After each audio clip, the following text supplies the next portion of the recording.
Okay, hi guys, I'm back today, and I wanted to do this reading for a really long time. And I think that's why I picked Sarah Huckabee Sanders because I thought she was going to be lightweight compared to this guy. And I'm doing Stephen Miller, who is like probably the creepiest of them all. It's hard to choose because there's so many weirdos, right? But Stephen Miller really takes the cake. Of course, he probably wins on that creeporama creeporama competition.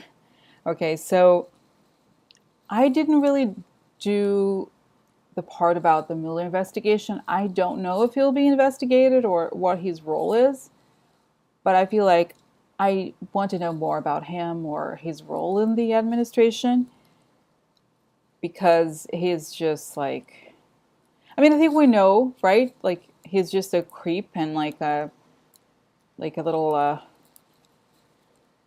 yeah, like a creep mini devil or somebody like that. But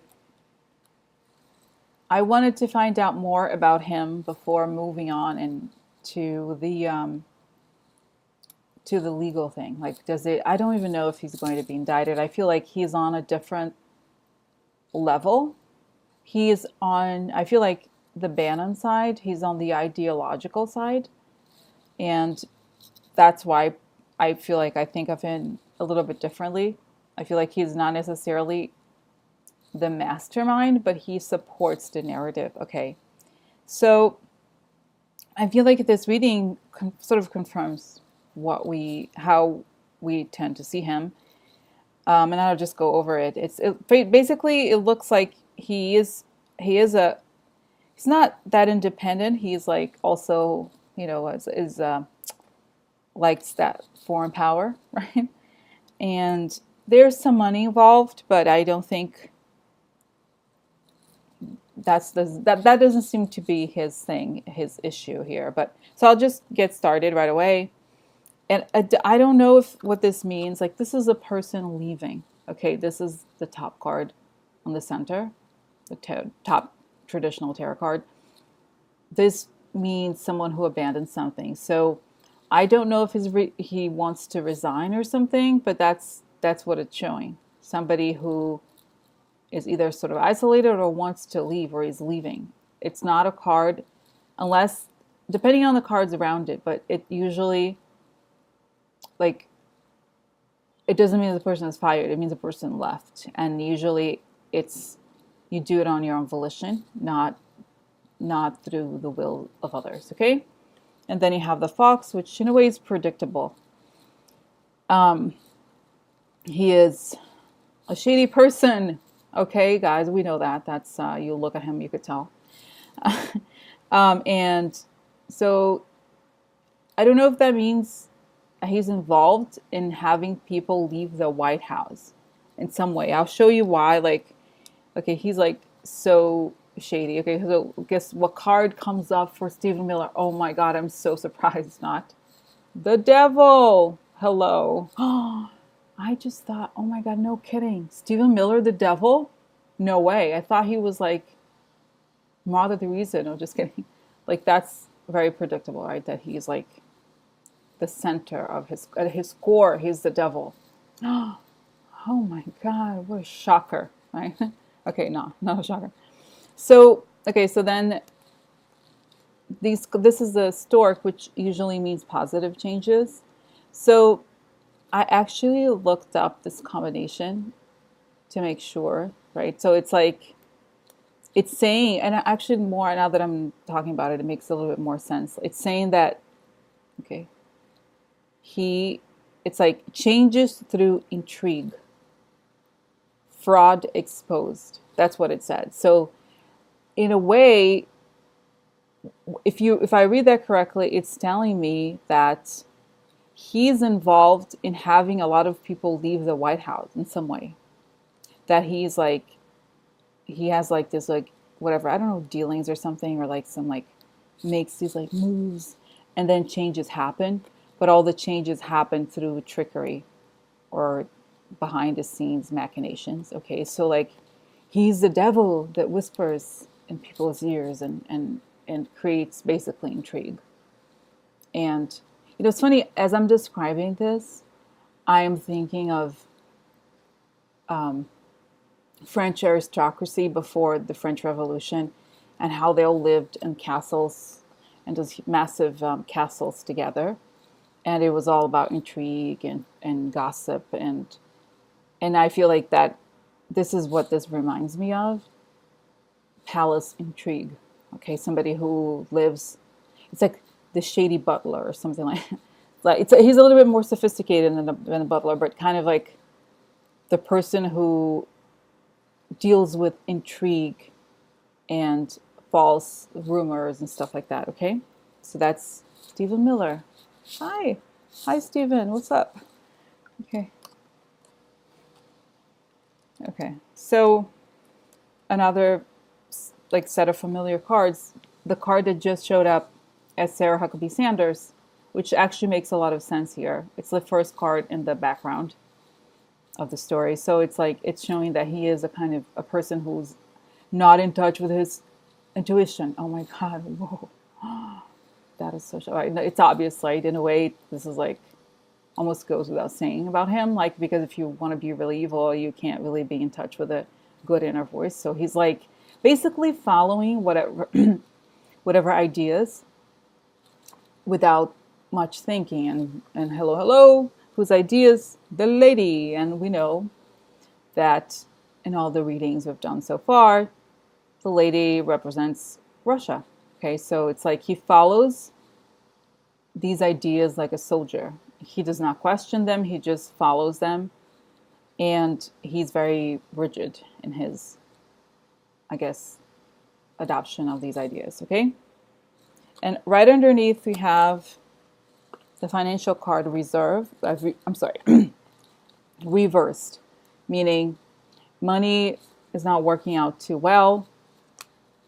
There's like a lot of money involved, I guess, or like a chunk of a payment or something like that, but I don't think it's working out, or it hasn't come through yet or something like that. Okay, so maybe it's like he gets some sort of payment from them, I don't know, but it's like it hasn't come, or it's not coming, I don't know. So that's what it's saying here. Okay, and then the next row, it's I'll show these cards together. Okay, so okay, let's just go here first. So the first card here is the Page of Swords, and that's the card that came up for, I think, I don't remember if it was, it's like a card of attitude, like ratty attitude and like bullying, like a person who's like, who will just want to like kind of like exactly sort of like how he is, like, oh my God, like, are you like CNN, fake news, whatever? Like, he just like, he's like, I am like tougher than you. I am the meanest. I am the whatever. So he's like, mini me devil techniques. Okay. And then the Bear card. Initially, whenever I see this card, I associate with personal finances, but it's also a card of strength in a way. So if I look at this together, it seems that this bullying and this attitude puts him in a strong position. Okay. And that I think this is him. Okay, there he is. And the Eight of Swords upside down. So it's saying that in a way, there's like a vicious circle with him. Okay. That the bullying puts him in a strong position, but at the same time, he can't leave. Has a hard time leaving it behind, or that like he creates. I read a definition of this, that it's like this person has skeletons in the closet, sort of like that. Like he's a bully, he acts like an asshole. Sorry, I just said it. Okay, and so that creates animosity. And the animosity creates problems, but instead of leaving or trying to improve or something like that, like he creates this like mental prison for himself, and he can't leave. So it's like it's a circle, right? Like you get power by being a bully, and then you're stuck because people hate you, and you create like you create the paranoia, you make it real, and that's what gives you power. So it's like sort of like I guess the evil equations or whatever you do it. Like you do this, that's what happens. And then um, in the future, it's showing me here Ace of Swords reversed, which means sort of like lack of clarity. Like Ace of Swords upright, it's like quick decision making, fast thinker. Here it's like lack of clarity and like fogginess, coupled with the mountain, which makes sense. So it's like long-term obstacles, like a lot of problems that are very hard to get over. Just think about exactly like climbing a mountain. Okay, you might be able to get there, but it's gonna be really hard. Okay, and then here you have a card of defeat, which echoes well with the cards above, and the child. So it feels like whatever new project he had or wanted to get off the ground will face a lot of obstacles, okay, and defeat. Okay, ultimately defeat. So that's the first row, and the second row is like a man kind of like making plans for the future, or like almost like he's also guarding and overlooking the property, like what is like his surroundings, right? And then secrets. So I feel like when I see these cards together, to me this means he's the gatekeeper, like of the secrets. He keeps the secrets. And what secrets? And this is like a person resting inside of a church. Okay, so it's almost like he's the person who lives in the church, like not in the religious sense, of course, because he's the devil, but like he's like the silent person in the house. Like he has almost like he monitors the house or something, and so I feel like he's the keeper of the secrets of the White House. Okay, I don't get a feeling that he is betraying the White House or that he's like, I feel like he has all these intrigues because he associates himself, like his identity is related to I guess the house or like where he is, but he's not. Yeah, I feel like if I connect to the first card, which was the High Priestess reversed, I feel like he's actually a follower in a way. Like, you know how these people like this reminded me when I was very young. I lived in Brazil, and like my dad lived in a very small town that was very Catholic, and there was all these people who were really gossipy, and they were like so mean and horrible. And it's sort of like this, sort of like they are like the gatekeepers of the morals or whatever. So it's like he feels like he sets the rules and he controls everybody by creating these intrigues and like making these like shady things happen, and people start leaving. So that's what I feel like. I feel like actually this reading, I don't know that it tells me a lot about the actual future, but in a way it gives me a picture of his role, because that was the question: what's his role in the White House? So this is his role. He's the bully. He gets power by being a bully.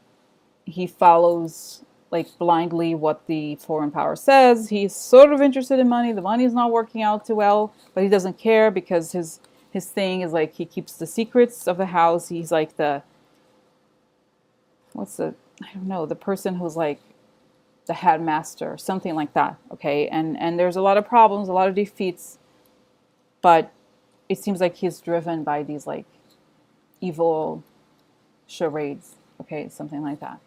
All right. And I pulled out three more cards to find out what happens next to him.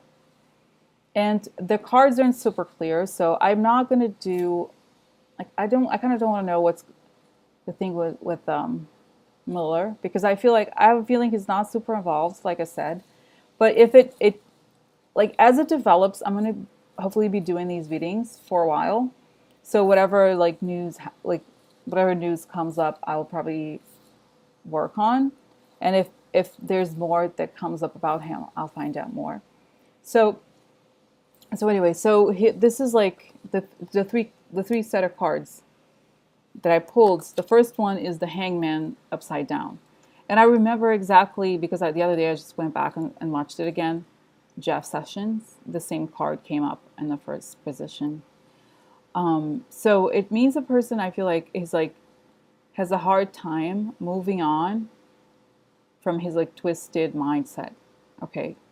And I feel like that's it's not a coincidence probably that it's like he's like Jeff Sessions. And I feel like there's something hidden about him that and I'm like, you know what's so funny? Okay, I don't want to, it's not for me to say these things, but I'll just throw it out there. Like, I remember when I saw this in Jeff Sessions' reading, I was like, oh, he's gay. Like, he's like trying to like pretend he's not who he really is instead of embracing it. So he creates this very convoluted, like, trying to hang himself in the sense of like, I don't accept myself. I'm just going to create this like false reality and I can't get out of it. So he's like stuck in this position where he can't embrace himself.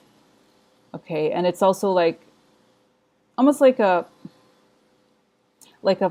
you create this castle of like false beliefs. So you like have to like you're stuck to it. Okay. Like he's roped into the illusion that he created for himself. That's what I feel like. And here's the heart. So it's like that's who he really is. That's what's telling me.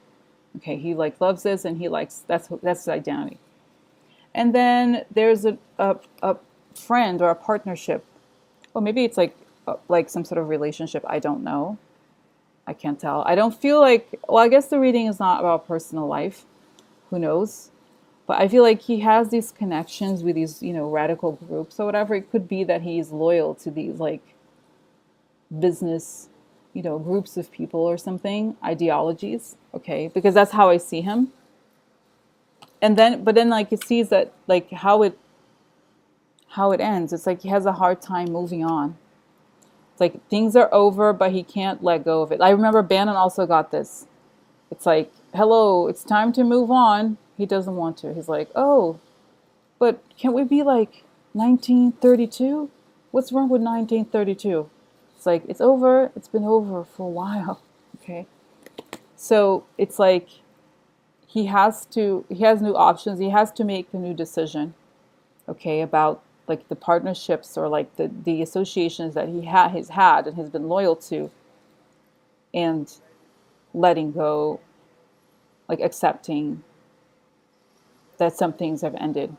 So yeah, so I feel like it's like all like this like evil mindset where he creates these like situations that he can't get away from, but like he's very loyal to these ideas and like so that's that. Again, I don't see at least on this, I don't see like him going to prison. Yeah, no, not exactly. And I don't see him betraying Trump either. I just see him as like kind of like a minor character in palace intrigue. Like the movies. Remember those movies about the Louis XIV? That's how I kind of. He's like just some like small time courtier, wannabe aristocrat kind of type person. Okay, so that's Stephen Miller, and again, I'll update it if there are more developments or anything like that. Okay, so thanks for watching. That was Stephen Miller.